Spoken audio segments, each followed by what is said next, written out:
Mesdames et messieurs, respectons les gestes barrières. Il n'y a aucune décision de recommandation de port du masque. Il dit quoi ? Les Français ne pourront pas acheter de masques dans les pharmacies parce que ce n'est pas nécessaire quand on n'est pas malade. l'épreuve orale du baccalauréat de français, elle, est maintenue. Il sera tout nu face à sa décision. Je sais pas utiliser un masque. Nous sommes en guerre.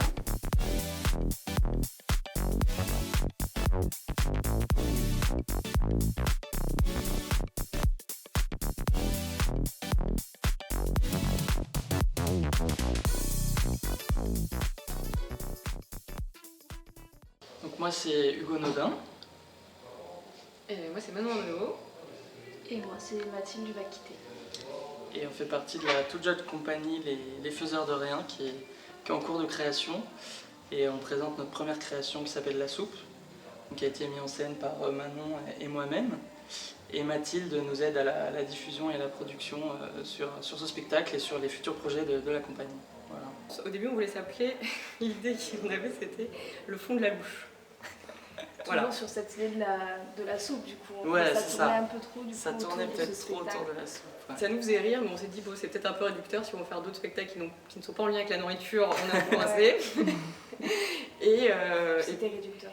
Et sinon après les faiseurs de rien c'est qu'on était voilà, tous les trois en brainstorming, on cherchait, on brassait des idées. À un moment il y en a l'un d'entre nous, je sais même plus lequel, qui a sorti de ça. Et là il y a une espèce d'accord. On s'est dit ouais ça nous correspond. Je sais pas si tu. Il y a cette idée de contraire dont je parlais juste avant, effectivement, de faire rien avec tout et faire tout avec rien, inversement. Donc on est là-dedans vraiment aussi.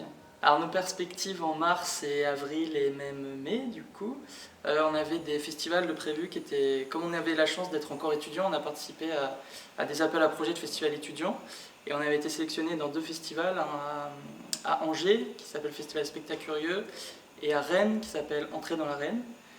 Et oui, le bruit dans l'arène et entrer dans l'arène. Et du coup on avait ces dates-là qui étaient prévues, on devait partir sur une semaine et faire 3 dates là-bas. Donc voilà, ça a été bien sûr complètement annulé. Et en plus on était super excités parce que du coup ça aurait été notre première tournée. Oui, c'est ça. Un moment un peu fondateur quoi, quand même pour la compagnie. C'est ça. Et après il y avait peut-être des projets pour l'été. On a joué en fait en janvier dans une résidence senior. Et ça fait aussi partie de ce qu'on a envie de faire et de proposer, c'est-à-dire d'aller dans des lieux qui ne sont pas forcément des lieux de théâtre, mais avec La Soupe en tout cas c'est un spectacle qu'on peut jouer n'importe où et n'importe quand. Et c'est pour ça qu'on avait peut-être aussi l'objectif d'aller dans plusieurs autres de ces lieux, de ce genre de lieux-là. Et bon, ça n'a pas pu se faire aussi, mais peut-être que ça reprendra dès la rentrée en septembre. Mais oui, c'est vrai que ça nous questionne par rapport aux mesures, tout ça, surtout le fait d'aller jouer dans des EHPAD où pour le coup c'est des personnes directement concernées à risque. Donc, Et notamment dans la région Occitanie autour, il y a des fêtes de la soupe. Des fêtes de village. Et on trouvait, du coup c'est des programmateurs qu'on a contactés parce qu'on trouvait ça intéressant de faire jouer la soupe dans des fêtes de la soupe. Mais là voilà, tout est à l'arrêt pour le moment et en plus on était aussi dans une situation où c'est délicat de contacter des programmateurs et des festivals en sachant qu'ils sont en train potentiellement de tout perdre. Et de les contacter avec notre spectacle et notre envie de jouer, c'est toujours un petit peu délicat. Le confinement, ça faisait aussi du bien parce que d'avoir le temps un peu de se poser. Et, avec notre master par exemple, on est tout le temps en train de faire plein de projets à la fois et tout ça. Mais à la fois c'était affreux et génial d'être comme ça d'un coup avec plus rien du tout, même si les projets ont continué et ça nous a permis nous de travailler en tout cas sur la création de la compagnie vraiment et de réfléchir à ça. Ouais, il y a eu un côté assez difficile dans le sens où d'un coup tout s'est arrêté et de jour en en fait juste avant le confinement, de jour en jour on nous appelait les festivals pour nous dire ça c'est annulé, ça c'est annulé. Et moi je me rappelle à un moment j'ai téléphoné à mon copain et je lui ai dit tout est annulé, ma vie est annulée.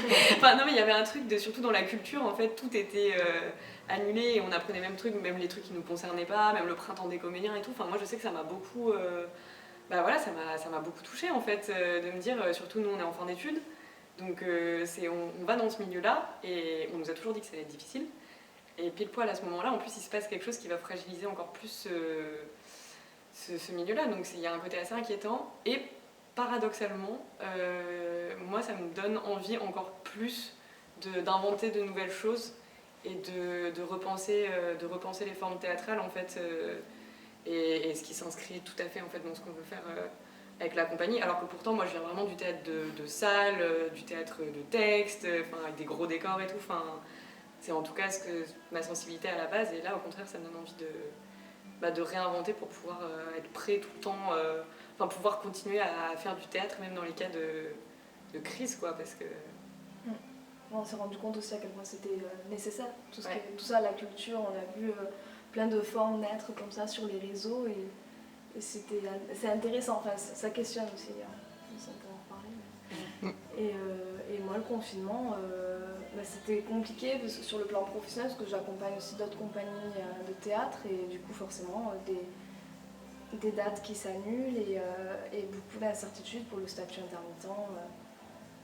Voilà, des difficultés à venir, on le sait, mais un peu comme Manon aussi, il y a cette envie de se dire en fait on va foncer, on va réinventer une nouvelle forme, on va peut-être réinventer même ne serait-ce que le format de l'intermittence qui commence à ne plus convenir, peut-être à voir.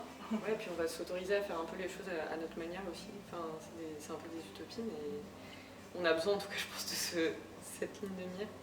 Et ouais, il y a aussi un truc je pense qui est hyper difficile, surtout pour les compagnies, c'est que ça met super longtemps à faire des programmations, que ce soit les festivals et tout, c'est un travail de longue haleine, et de se rendre compte que comme ça, du jour au lendemain, tout ce travail que tu as mis en place peut juste être... voilà, il n'y a plus rien, c'est dur, et en même temps ça fait relativiser, je sais pas, c'est ça, on relativise. C'est paradoxal. Pendant le confinement, on a fait des réunions pour voir comment on allait s'organiser pour la création de l'association, donc toute la partie administrative. Et après, sur la partie plus diffusion, du coup, mais ça, on a un document de partage ensemble, et on cherche des dates potentielles, des lieux, des festivals qui pourraient nous accueillir. On n'a pas envie de séparer complètement l'administratif de l'artistique, et c'est pour ça c'est chouette qu'on se soit trouvé, c'est que on se rencontre à un endroit où ça nous parle et on a envie d'échanger sur tout en fait, et moi je trouve ça beaucoup plus intéressant. Même avec notre façon de travailler avec les comédiens, du coup, Manon et moi on est vraiment dans quelque chose du partage, il n'y a pas un metteur en scène et des comédiens, c'est vraiment une création presque collective, et ça vient du plateau, pas que, mais en général c'est vraiment un travail qui est collectif, avec par exemple la soupe, on était 6 à le créer, les 4 comédiens et nous 2, vraiment il y a vraiment ça quoi. Du coup, pour préciser, la soupe c'est une écriture de plateau, donc en gros Hugo est arrivé avec une idée. Ensuite, on a discuté ensemble, on a essayé de clarifier des choses, on a inventé une histoire, etc. Et ensuite, on a donné ça aux comédiens. Et le spectacle s'est construit à partir des improvisations, de tout ce qu'ils nous ont proposé. Et nous, ensuite, on a construit les choses. Jusqu'à caler un texte quand même au final. On a fini par caler un texte au bout d'1 an. Oui, c'est ça. Alors, nos perspectives aujourd'hui, c'est bien sûr de continuer cette diffusion de ce spectacle qui nous tient énormément à cœur, parce qu'on vient de là, et on a envie de continuer justement avec cette idée d'aller partout avec ce spectacle, c'est vraiment quelque chose qui nous tient à cœur. Et on commence à penser tout juste à une nouvelle création dont on n'a pas vraiment idée de la forme ni rien, on ne peut rien dire pour le moment. Mais on sait que, parce qu'en plus la soupe c'est un format d'une demi-heure, donc c'est un format passe-partout, mais on a aussi envie d'explorer le format plus long, le format plus classique de théâtre. D'1 heure, 1 heure et demie, on ne sait pas. Et donc voilà, là on va se mettre à travailler vraiment là-dessus, que ce soit en termes d'artistique ou de diffusion et de production aussi. C'est la prochaine étape, Pour l'instant, on n'a pas encore fait de demande de subvention. On avait envisagé d'en faire une pour l'université, mais en fait on s'est rendu compte qu'on était déjà pré-pro et presque pro, et que du coup ça ne s'inscrivait pas, c'était vraiment pour des projets étudiants. Donc voilà, pour l'instant c'est juste les quelques cachets qu'on a touchés, que ce soit à la résidence senior et pour du bruit dans l'arène. Et ensuite ça va être la prochaine étape de demander des subventions, que ce soit à la ville, oui, au département, comme des compagnies actuelles. Après on sera une toute jeune compagnie, on sait aussi que c'est difficile d'obtenir dans les premières années comme ça d'existence une subvention. Et cette année, on a aussi profité de notre statut encore d'étudiant, en demandant par exemple le Crous qui met à disposition des salles de répétition aux arceaux. Et donc voilà, pour les festivals aussi dans lesquels on devait aller, on a participé à avoir ce réseau-là en profiter jusqu'au bout, quoi. On était encore étudiants, donc ça, voilà. Les gens qui nous aident, c'est aussi nos comédiens qui travaillent avec nous bénévolement pour l'instant et qui acceptent de nous suivre dans nos projets et qui sont à fond pour continuer avec nous et pour porter ce projet avec nous, quoi. Et qui aussi en diffusion un peu, donc des contacts qui peuvent nous intéresser, qui peuvent mener à des choses dans les mois qui viennent.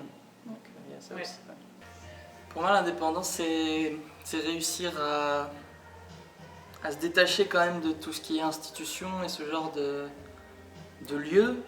Après, financièrement, ça change tout, c'est sûr, et c'est compliqué. Mais l'indépendance, je pense qu'avant tout, malgré tout, elle est financière, en fait. Et après, comment en arriver là, je ne sais pas. Et ça, c'est pas c'est pas le plus facile, c'est sûr, mais ouais, c'est réussir à se détacher de tous ces lieux qui aujourd'hui conditionnent l'espace théâtral et qui font ce que c'est que le théâtre dans notre société aujourd'hui. Mais malgré tout, voilà, c'est pas que ça, quoi, j'ai envie de dire. C'est pas que ça, le théâtre, c'est pas que ces lieux de théâtre municipaux. Et bien sûr que c'est important et qu'il y en a besoin, mais il y a aussi toute une autre partie à laquelle on ne pense pas. Et peut-être être indépendant, c'est aller vers ces lieux-là, qu'ils soient privés ou pas d'ailleurs, mais ouais, voir une autre partie de l'espace théâtral d'aujourd'hui, peut-être. Mais du coup, pour rebondir là-dessus, c'est peut-être justement sortir des salles de théâtre conventionnelles et aller voir ailleurs ce qui se fait, et notamment sortir aussi des villes. Parce que c'est vrai qu'il y a une concentration de compagnies, de petites salles, même de gros théâtres dans les villes, et qu'à la campagne, il y a moyen aussi de faire des choses super, et justement, vu qu'il y a moins d'offres, c'est peut-être encore plus intéressant d'aller rencontrer d'autres gens, et c'est aussi pour moi l'idée d'avoir un lieu. Donc même s'il y a des super lieux de résidence qui accueillent, ça se développe de plus en plus, mais c'est vrai que d'avoir son lieu, ça permet de pouvoir répéter quand tu veux, t'es pas contraint sur la période, sur 3 semaines de répétition, après tu dois chercher une autre résidence. Ça peut être vraiment une forme de liberté assez dingue, quoi.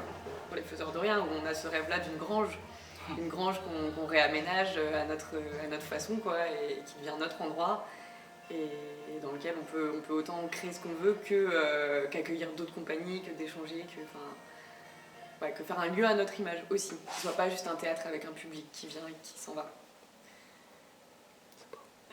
Non, mais je suis assez d'accord avec ce qu'ils ont dit tous les deux. Ce serait, pour avoir plus d'autonomie, l'idée ce serait quand même de sortir un peu du schéma des institutions dans lequel on baigne actuellement, et s'autoriser tout dans la création, en fait. Se faire plaisir, et je suis convaincue que l'art et la culture en général, c'est aussi des vecteurs d'égalité, ça peut créer du lien vraiment fort, et j'aime bien tout ce qui est théâtre engagé, et du coup s'autoriser à défendre ses idéaux aussi par la création et par l'art.